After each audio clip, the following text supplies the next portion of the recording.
Olá, meus queridos, tudo bem com vocês? Passando aqui para deixar mais uma parábola para vocês, e desta vez eu venho trazendo aqui a parábola do mordomo infiel.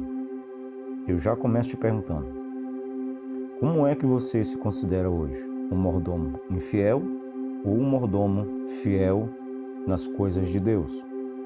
E mesmo que você não seja uma pessoa cristã evangélica, tenha uma outra religião, como que você se considera? Um bom mordomo ou um mau mordomo? Queria também te convidar para você que ainda não é inscrito no meu canal, você se inscrever nesse momento, deixar aquele like para fortalecer o meu canal, deixar um comentário relevante, aquilo que você considera, ou até uma sugestão também. E não deixar de compartilhar também para os seus amigos, para quem você conhece e até para quem você não conhece. Eu tenho certeza que esta parábola vai te ajudar muito, porque trata-se da palavra de Deus. Quero ler aqui Lucas, o Evangelho de Lucas, capítulo 16, a partir do versículo 1. Peço que você nesse momento acompanhe essa leitura, é um pouco longa, mas será muito interessante você estudar comigo esta parábola. Diz assim: E dizia também aos seus discípulos: Havia um certo homem rico, o qual tinha um mordomo, e este foi acusado perante ele de dissipar os seus bens. E ele, chamando, disse-lhe: Que é isso que ouço de ti? Presta contas da tua mordomia, porque já não poderás ser mais meu mordomo. E o mordomo disse consigo: Que farei? Pois que o meu senhor me tira a mordomia, cavar não posso, de mendigar tenho vergonha. Eu sei o que hei de fazer, para que quando for desapossado da mordomia, me receba em suas casas. E chamando a si cada um dos seus devedores, do seu senhor, disse a o primeiro: Quanto deves ao meu senhor? E ele respondeu: 100 medidas de azeite. E disse-lhe: Toma a tua conta e assenta-te já e escreve 50. Disse depois a outro: E tu quanto deves? E ele respondeu: 100 alqueires de trigo. E disse-lhe: Toma a tua conta e escreve 80.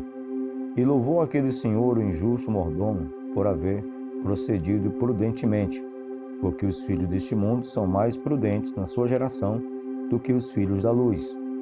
E eu vos digo: granjeai amigos com as riquezas da injustiça, para que, quando estas vos faltarem, vos recebam ele nos tabernáculos eternos. Quem é fiel no mínimo também é fiel no mundo. Quem é injusto no mínimo também é injusto no muito. Pois, se nas riquezas injustas não fostes fiéis, quem vos confiará as verdadeiras?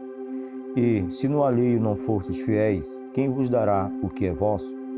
Nenhum servo pode servir a dois senhores, porque ou há de aborrecer a um e amar o outro, ou se há de chegar a um e desprezar ao outro. Não podeis servir a Deus e a Mamon. E os fariseus, que eram avarentos, ouviam todas estas coisas e zombavam dele. E disse-lhes: Vós sois os que vos justificais a vós mesmos diante dos homens, mas Deus conhece o vosso coração, porque o que entre os homens é elevado perante Deus é abominação. A lei e os profetas duraram até João. Desde então é anunciado o reino de Deus, e todo homem emprega força para entrar nele. E é mais fácil passar o céu e a terra do que cair um tio da lei. Qualquer que deixe sua mulher e casa com outra, adultera. E aquele que casa com a repudiada pelo marido, adultera também. Queridos, esta parábola ela é um pouco longa e trata-se de vários assuntos, mas eu não quero me levar a tantos assuntos, mas aquilo que é natural para que a gente compreenda pelo menos o contexto desta parábola. Como eu perguntei no início, como você se considera hoje? Um bom servo ou um mau servo? De que forma você tem usado as riquezas dos céus e as riquezas que Deus tem te dado aqui na terra? De que forma você tem usado para o benefício do reino de Deus? Alguns versículos aqui eu quero trazer umas pequenas considerações para que a gente compreenda um pouco melhor. A parte aqui do versículo 1 ao 8, nós podemos entender bem o uso que fazemos do dinheiro, como que nós estamos usando esse dinheiro, como que nós estamos usando nossos recursos financeiros. Será que estamos usando eles sabiamente? Porque eles pertencem todos a Deus e não a nós. O dinheiro pode ser usado para o bem ou para o mal, e vamos usar para o bem. As riquezas conferem muito poder, então devemos usá-las cuidadosamente e prudentemente. Usemos nossos bens materiais de um modo que favoreça a nossa fé e obediência, não de qualquer jeito, porque, assim como qualquer outra coisa aqui na terra, mal usada, um dia vai faltar. Outra parte interessante está aqui no versículo 9, onde Jesus mesmo diz: "E eu vos digo, granjeai amigos com as riquezas da injustiça, para que quando estas vos faltarem, vos recebam eles nos tabernáculos eternos." Devemos usar sabiamente nossas finanças, não para comprarmos o céu, mas para ajudarmos as pessoas a terem um encontro com Jesus. Se usarmos o nosso dinheiro para ajudar aqueles que estão necessitados, ou para ajudar outros a ter um encontro com Cristo, nosso investimento terreno trará benefícios eternos. Quando obedecemos à vontade de Deus, usamos nossas posses desinteressadamente. Ou seja, o interesse não é para nós, e sim para o reino de Deus. Também outra parte interessante, nos versículos 10 e 11, você pode conferir: quem é fiel no mínimo também é fiel no muito, quem é injusto no mínimo também é injusto no muito. Pois, se nas riquezas injustas não fosse fiéis, quem vos confiará as verdadeiras? Nossa integridade é frequentemente provada em assuntos relacionados ao dinheiro. Deus nos chama para sermos honestos, mesmo em pequenos detalhes que possamos facilmente ignorar. A riqueza celestial é muito mais valiosa do que a terrena, mas se não formos fidedignos com o nosso dinheiro neste mundo, não importa se temos muito ou pouco, estaremos desqualificados para lidar com a grande riqueza do reino de Deus. Tenha o cuidado de manter a sua integridade em todos os assuntos, que sejam grandes, que sejam pequenos. Outro também é o versículo 13. Nenhum servo pode servir a dois senhores, porque o há de aborrecer a um e amar ao outro, ou se há de chegar a um e desprezar ao outro.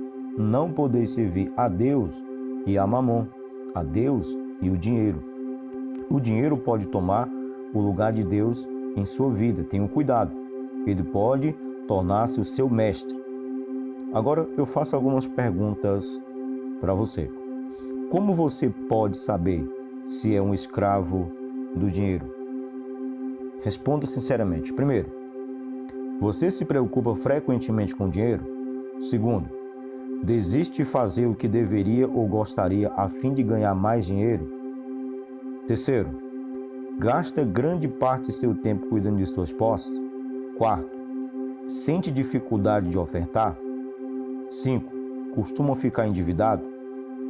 O dinheiro é um senhor severo e enganoso.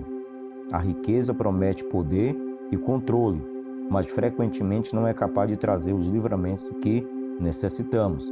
Grandes fortunas podem ser conquistadas com muito trabalho, mas perdidas da noite para o dia. Além disso, nenhuma quantia em dinheiro é capaz de garantir saúde e felicidade, tampouco a vida eterna. Quão melhor é deixar Deus ser o nosso mestre.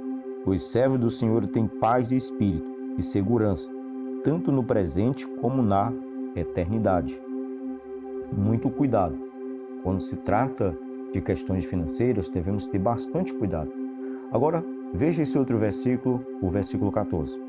E os fariseus, que eram avarentos, ouviam todas estas coisas e zombavam dele. De quem? De Jesus.